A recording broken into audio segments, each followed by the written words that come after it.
जा उल्टा चश्मा पहिने मर्दै मजा नहीं खेवा पकड़ पकड़ कहाँ भागे पलंगिया के नीचे बड़ा सरकार है।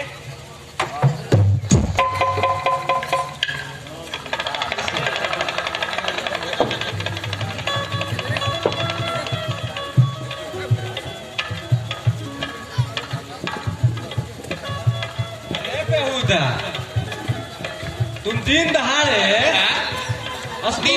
खरीदारी कर रहा है एक नंबर का शराब सभी पियकर को पागल बनावा तो सब पागल मुआवत बोलो सब तू के बतलाओ सन 2 नंबर का दारू दे के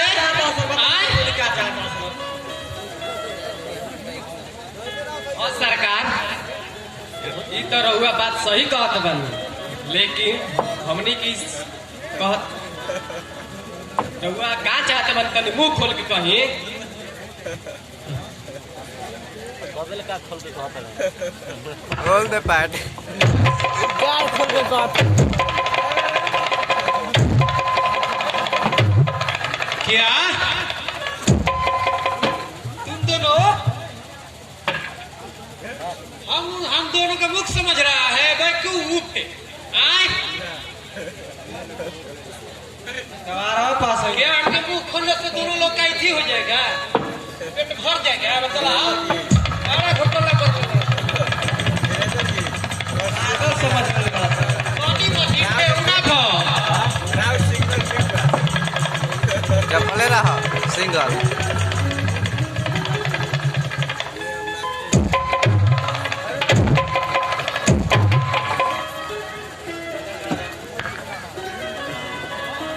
अब ये खत्म हो गया।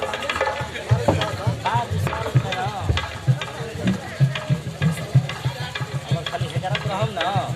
एकरा ब पाव क्या कर रहा साथे बैठ के बजा लिए प्रश्न लगे हां ओ तू करेगा हंटर देख रहा है तू तेरा हंटर मारत मत तेरा भूत उतार दूंगा हंटर से समझा।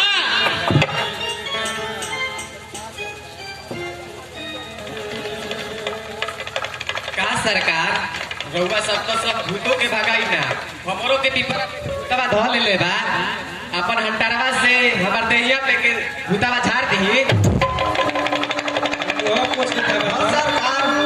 हमरो देहिया पे के भूतवा कबो कबो ऊपर चला हमारा बारे में रउरा सबके का विचार बा। देर किस बात की, अभी तुम्हारा भूत भगा कर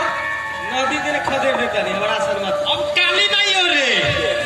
तुम डियर माय डियर हंटर डियर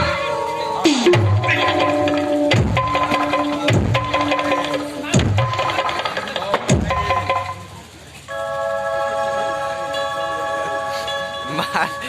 मार तो सके पीछे लगे हां सरकार और सरकार हमनी के मंजूर हमनी के बा। मंजूर बा ठीक बा, ठीक बा ठीक बा तुम दोनों तैयार तैयार हो हो जा।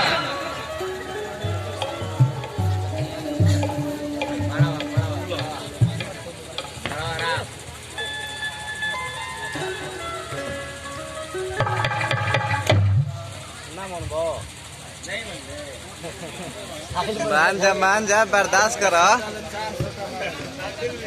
बर्दाश्त खाला दवाई खाला देखा क्या अरे बर्दाश्त करो दवाई खाला दोनों का भूत तेरा प्रधान सुको देला तो मेरा अपना हीरो सब मिल लगता है कि इसको हंटर मारना पड़ेगा तुम दोनों। हां ई बात भई देखा तो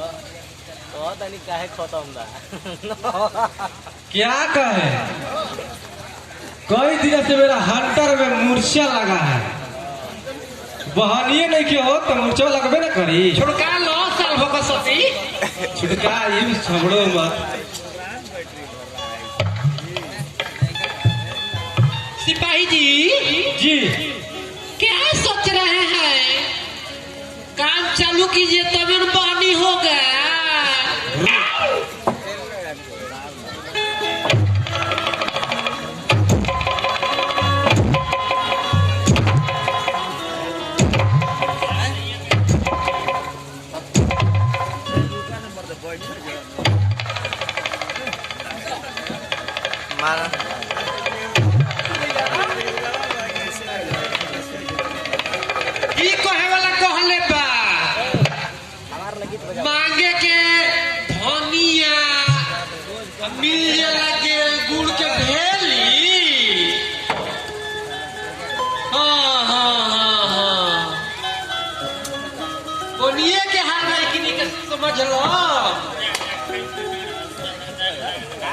पैसा नहीं खेला करो मैं हाँ भैया मोटू तू ठीक कहता है जान लो तो तोरो को साला जब हमनी के इतना रहो सो उधारी ना देत रहा सब पाकत चलाबाज बड़ा सरे ये जे सरवा के झाड़ू से मार कर जल्दी हटाओ तक हाँ भैया पतलू ठीक कहत बोले कोई ऐसे दिमाग में हमारा चलत रहे 100 बरिस के खीस एक दिन में गिन के